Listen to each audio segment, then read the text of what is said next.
Hello, my friends. Hope you're doing well. I was thinking today about how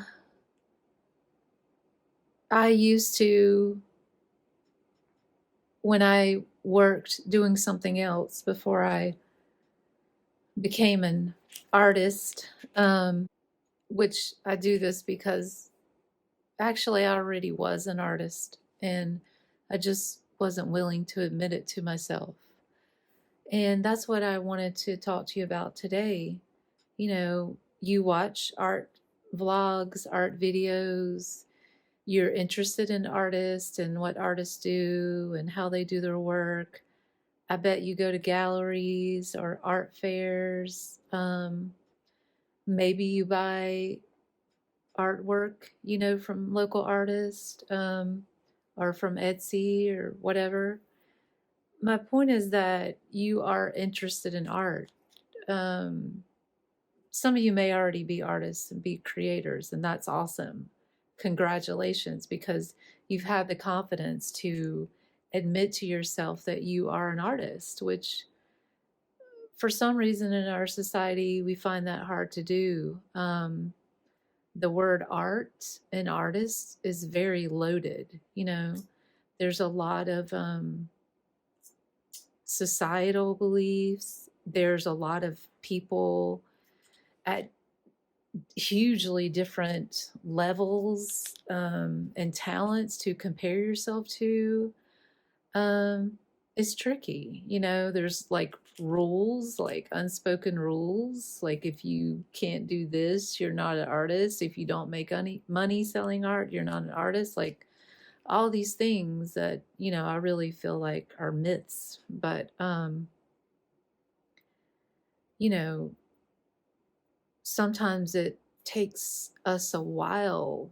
Like for me, for example, I spent many years, like I said, when I was working, I was a massage therapist. I had my own business for many years, and I had a lot of artist friends. I went to galleries, to like art walks, art crawls, art fairs.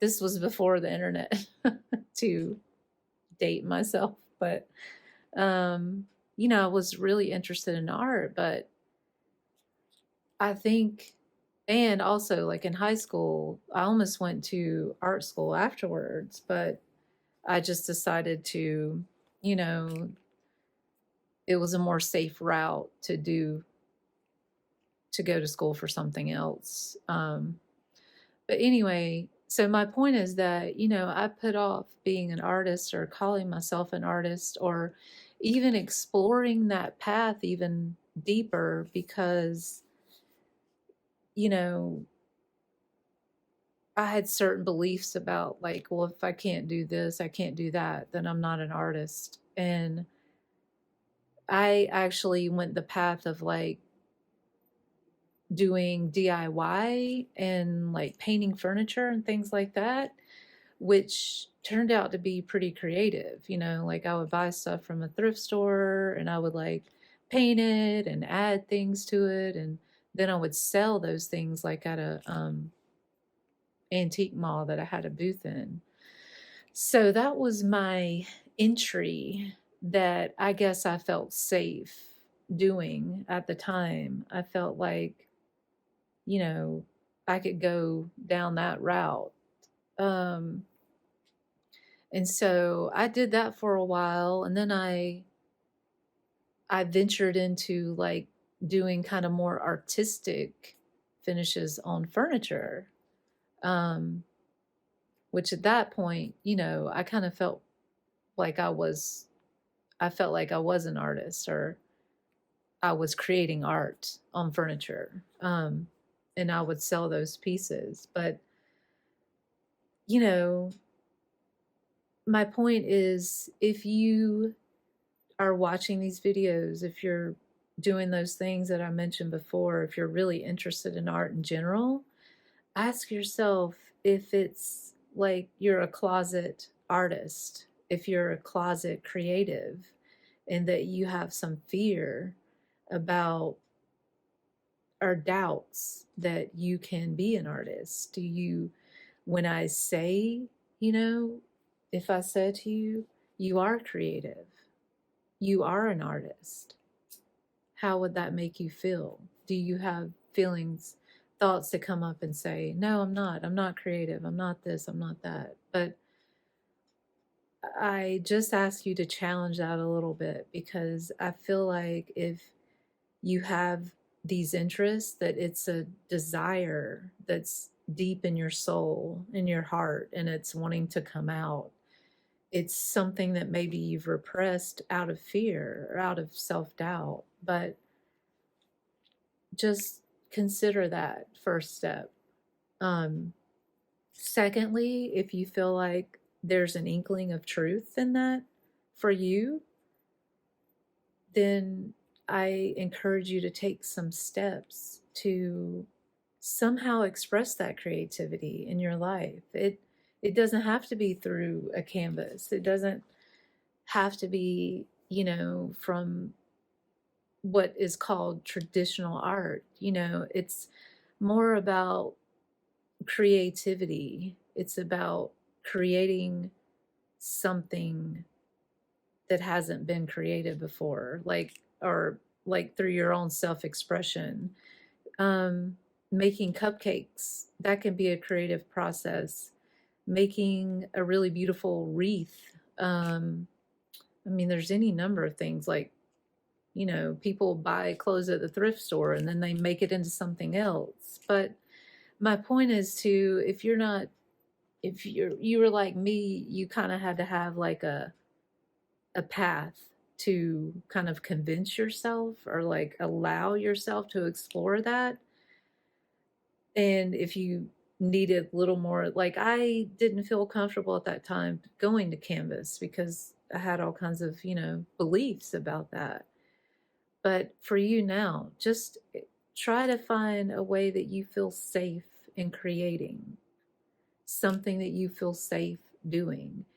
And creativity is a muscle. The more you do it, the more it expands and the more it grows, the stronger it becomes. And for me, the experience was that I did eventually get to the point where I was comfortable creating on canvas. And I've gone through a whole growth period with that, you know, like I started with very, you know, I didn't have my style. I didn't, you know, that's a whole other video, but just start with something you feel comfortable with, but just create. It's good for your soul. It's good for your mind. It's relaxing. It gives you a self-confidence that a lot of other things can't. That's been my experience from doing art and going on this creative journey. So I just had those thoughts come to me, and I thought I would share it with you because I really want to. I believe in creativity. I believe in the power of creativity. And honestly, for people that say they're not creative, I would argue that maybe those people need creativity more. You know, you think about someone who's an accountant and sits at a desk all day and has a very left brain type work. We need balance. We need the yin and yang in our life, you know? So for them to have some kind of creative outlet, I think would be really good for their brain and just their happiness overall in their general life, you know? So I encourage you, you are creative. If you're watching this video, if you're seeking out artists online, wherever and in your life, you have that desire in your heart. You really do. And it's something that needs to come out. So just look into it. Sit with yourself and see if that resonates with you. And if it does, take some action. You know, just create something and start. So, peace to you, and I hope you'll have the courage to follow your heart. Okay, until next time, talk to you later.